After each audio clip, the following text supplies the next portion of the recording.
Welcome to Tales from Western New York. I'm Joe Brown. Oh, yeah, this is Mick Flo right here, and then we got this guy right And I'm here. Elliot over here, right in the middle. Right in the middle is Elliot. That's right. Elliot. Super Bowl champions. Super Bowl champions. Not last year, 2 but years ago, maybe. Not 2 years not, ago. Not this year. No, Not this year? Not this year. Those fucking Eagles. Yeah, the Eagles, hell yeah. Let's I go. hate it. Let's go back up. Nick Foles. Does it sting more because the backup beat you, or? No, because he wasn't really a backup. He was more known. Doesn't matter. You're still a backup. Yes. He was a starter. You take He Wentz was also a or you take first-round Foles. He wasn't a backup because he was starting. Well, yeah. A backup would come in that game and do it. But he's Do still. you know what I mean? He's the second string that got the start. They got him. Second string got the start. Tom Brady was second string that got the start Yeah. and won it. And won it. That's Yeah. true. Nick Foles did the same thing. Are we seeing history repeating itself? Now we're gonna Yes. have 17 years of the Eagles we're gonna have to deal with. No. No, you can't because Because then they'll burn down their whole fucking city. Probably by the time they're done, by the third one, the whole city will be ruined. well, Foles is not 21 years old. Yeah, He's not 20. Foles is what, 27, 28? All right, we're here to talk about sports. Yeah, we're here to talk about some football. As you can see, I'm a Patriots fan. Boo. I'm gonna put a clock to see how many times I say boo or something about the Patriots. A little ticker in the corner. There's gonna be a lot. It's gonna be filled right up here. It's gonna be say, it's absolute gonna say fill. Pat's hating.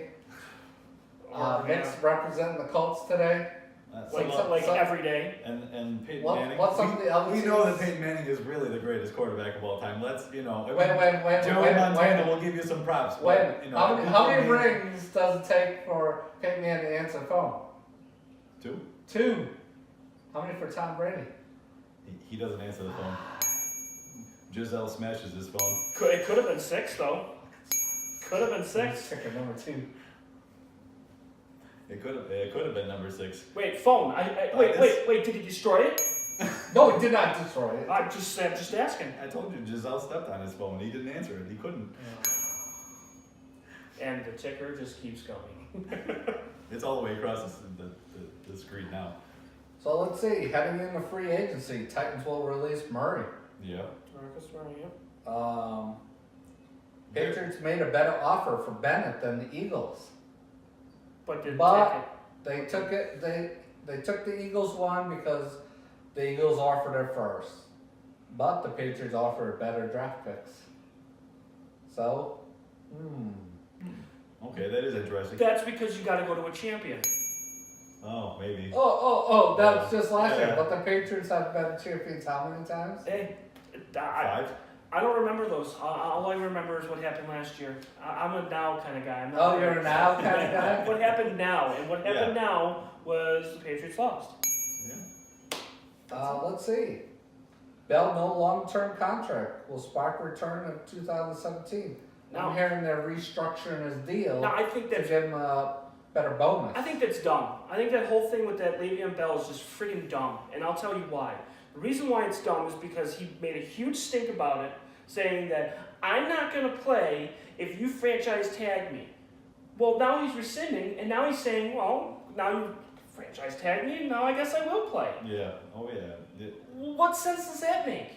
I think now because the NFL rules have changed for salary capping, to put somebody as like a franchise tag instead of actually giving them some kind of salary or offering them, whatever, a long-term contract, I guess, is that now he's been franchise tagged for the second time, which means Pittsburgh is now responsible for double his last salary. Mm-hmm. So it would be something like $14 million he's owed next year. So maybe he's not complaining now about the franchise tag because the franchise tag is going to get him somewhere around $9 million, and next year he should get around 14. But he made it clear. But he made it clear that he was going to sit out the entire year. And I don't know why he all of a sudden decided, well, guess what? I guess I'm going to play now. Whether I have a long-term contract or I have a franchise tag, I'm going to play anyways. This just in, Buccaneers set to re-sign backup quarterback Fitzpatrick. Yeah. Guy from the Bills, the Jets. He's still a good player. Yeah. He's still, like, if you need a quarterback in a pinch, Fitzpatrick is not the worst player to put out there on the field. I think we remember lots of players like E.J. Manuel and J.P. Lossman that could have been put on the bench What was his nickname? long before they even started. Luzman? No, it was Fitz Tragic. Oh yeah, Fitz Tragic, yeah. Yeah. Because he throws a lot of interceptions late in the game. He does cost a lot of the team's games more than actually help them. But Comeback ready. Rams X Packers, CB Shields. Yeah, Sam Shields. Well, that's interesting. yeah, I think that's because they lost E.J. Gaines and they might lose. Is it Robinson? No, for the Rams. Yeah. Rams they're not going to franchise tag Sammy Watkins. I know that. No. And I think that's kind of interesting because they gave the franchise tag to somebody else. They decided, well, we're not going to need you anymore. So then why the hell did you make that trade? Yeah. Niners signed wide receiver Goodwin to a 3-year extension. Good for him. I think Yeah. that's well deserved. Broncos exercised CB Harris's contract option for 2018, while Akiba T roster spot is in jeopardy. There's talk about trading him back to the Patriots. There was a lot of talk about them trading him because they weren't really happy with him the last 2 years. No, they haven't been happy with his production. They haven't been happy with his attitude on the field. Wasn't it him that took the necklace and ripped it off of a guy? Yep. That was him. That's what I thought. Was it Martellus Bennett? I think so. It was like against the Raiders. Yep, happened twice. Yeah. And that started that huge scuffle on Thursday Night Football. Oh, that was awesome. Yeah, that was fun. Speaking of players who like to scuffle with people, Richard Sherman is going to hit the open market. That's going to be a big deal. You're talking about a man who probably revolutionized the cornerback position. I mean, he only plays one side, but he can cover any receiver, blanket man-to-man, almost an entire game, and does it really well. Yeah. That's going to be a big payday, but the I'm offset to Patriots. that, I think the other side to that is that you're looking at a guy who also is a hothead and has some not only on the field issues but potential off the field issues too. Well, You're getting a superstar player, caliber player, but you're also taking a big risk when you think about his attitude, especially towards other players. I mean, he gets into fights on the field. But that could go differently towards what coach he goes to. That's true. I mean, a change of scenery might actually help him out. He might be having issues with Pete Carroll. He might be having issues in the locker room, ownership, management, anybody. But well, he's going to be 30 this year. yeah, Teams that are interested in Richard Sherman are the 49ers, Los Angeles Chargers, Atlanta Falcons, Tennessee Titans, and the New England Patriots. So those are the teams that could possibly land him. It would be Yeah. very interesting. It would be very, very interesting if the 49ers would get him.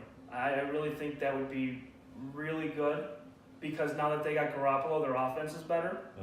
They need to bolster their defense. Yep. Maybe that would be better. No, then he's not going to the Patriots. It's not going to happen. I don't see. I will put a blockade on that. A blockade. Yeah. Right. I just don't see him going to the Patriots because I feel like he'd have to uproot a whole lot. I mean, yes, there would be a lot of upsides to that, but he's living on the West Coast. He's lived on the West Coast for most of his career.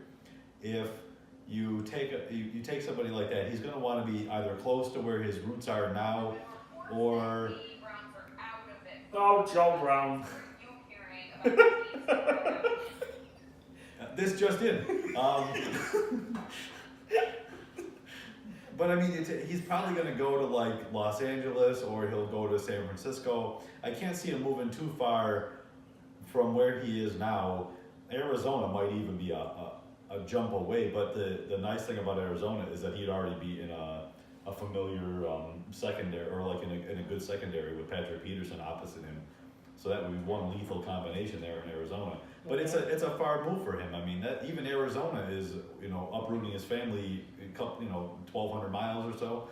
So he's probably going to factor a lot of that in when he makes his decision. He might go to former San Diego, Los Angeles Chargers. He might go to the San Francisco 49ers. They could use him opposite or to kind of offset the offense, like you pointed out. I mean, I think that's a good point. A good thing to factor they in. could be the next New England Patriots. Oh. Now, who do you think Kirk Cousins will be going to? Oh, so we're going to change it. Now we're going to do the quarterback carousel now because that's right. always fun. Oh man, all the fun things. Yeah. Can we name all the quarterbacks that are going to be on the move? Case Keenum, Teddy Bridgewater, yeah. Sam Bradford potentially. I mean, they're talking about Zimmer's going to have to come up between the three of those That's guys. Which one to start and keep on your roster, and if you No, draft, but if do you you trade think? down. But do you think Eagles are done for letting Foles go because Wentz ain't gonna be 100% because he has to wear that's that knee brace? that's the rest Yeah, of his life. that's another Carson good Wentz. point. He got hurt in December. Yeah. Okay, with an ACL injury, it could take 10 to 12 months. But I'm hearing this one. People say he's gonna need the knee brace the rest of his life. It's possible. Yeah. And even that, okay, so he has to wear the knee brace. But when do you think he's going to be? That knee is going to be suitable to even play. My guess is probably November, October at the absolute earliest, which means the season starts in September. You're missing the first month without Wentz. Who do you have to back up? Yeah, you could sign somebody, Right. but why risk your season? Why do it? I mean, you could go after, like, you know, if you wanted to replace Foles with somebody, you've got options between whether or not they let Sam Bradford and Case Keenum go. If they keep Bridgewater, if they don't, you can always use one of them as a viable backup. But the question really becomes: is Foles would be your security blanket, but is he going to want too much money in Philadelphia? That's the thing. And the biggest thing that I've been reading and I've been seeing is that with Foles is, especially when you're trading in the NFL, is that you trade when they're hot now. Oh yeah. If you wait too long and say Foles comes out of the gate and he's 1-3, and it comes to their trading deadline week 6 or 7, and then they try to trade him, you're going to get peanuts for him. You're going to get 5th round, 6th round. You're going to get nothing for him. Right. Teams are going to line up for Nick Foles. They're going to get a first rounder, possibly a first rounder next year, for somebody who's just won you a Super Bowl. But really, how much did he really play? And I know, Joe, we were talking about it earlier, is that how much did he really play last year? Other than heading up into December, he didn't really play. Right. And he didn't really, have to. he didn't do well in St. Louis / the Rams, whatever, and didn't do, and right, and had one good year in Philadelphia in that first stint. Other than that, he really hasn't done much. So I would say, trade him. I would say trade him, and like you said, I would sign a viable backup just to hold down the fort for a month. Right. You get assets in return. Yep. You get draft picks. Yep. You might get a player. Who knows? You might get something for him. Right, because even if you don't necessarily get the greatest of backups, if you make like a trade with Minnesota so that Foles heads to Minnesota, and then that solves Minnesota's quarterback carousel, because that's a disaster waiting to happen with all three of them on the free agent market. But here's the thing, and I love this. I've been trying to follow this. God darn it, Joe.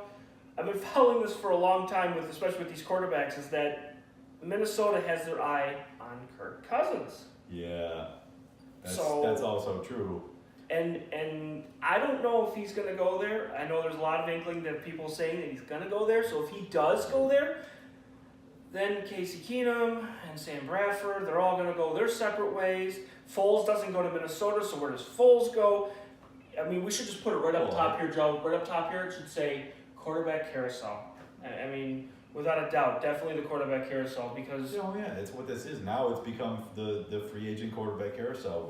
I mean, Buffalo even put in a second round pick for Foles just to throw it out there just to see. right. And I know that was just a feeler, especially for Buffalo, because for all intents and purposes, they're going to owe Taylor $6 million come the start of free agency, no matter what decision they've made, unless they cut him. And if they decide to go ahead and renew his contract or whatever, or keep him on the roster, I think he's owed another $10 million this year. So he's going to get $16 million this year, $1 million a game as an average starting quarterback. And yes, he made the playoffs. Yes, when he was healthy and on the field, the Bills won 9 of those games. They made it to the playoffs for the first time, ending that drought. Hooray for Buffalo! Let's go Bills. But Go Bills. yeah, go Bills. but the free agent market is flooded with so much other, because even Case Keenum, and I know that that Zimmer made the comment about him having a horseshoe shoved up his ass, because he got lucky on a couple of things. But you think about that team and what he was able to do. Stephon Diggs and who else is the receiving core, and they have a half-ass running game with McKinnon, and I'm not saying he's bad, but you don't really have a lot going on other than a great defense in Minnesota. Put somebody like Kirk Cousins in that offense, and Kyle Rudolph, of course. And Adam Thielen. Oh, and Adam. Oh, Thielen, right? He had a great season Yeah, this year. that's true. He did. So I mean, their offense was good. Their defense was amazing. Yeah. Yeah, they had a little bit of luck. I mean, everybody has a little bit of Andrew Luck, you know. Yeah, absolutely. Yeah, everybody has a little bit of Andrew Luck. Like they're taking all of his parts out of his leg so he can no longer walk. All right, we're gonna start down with talking about.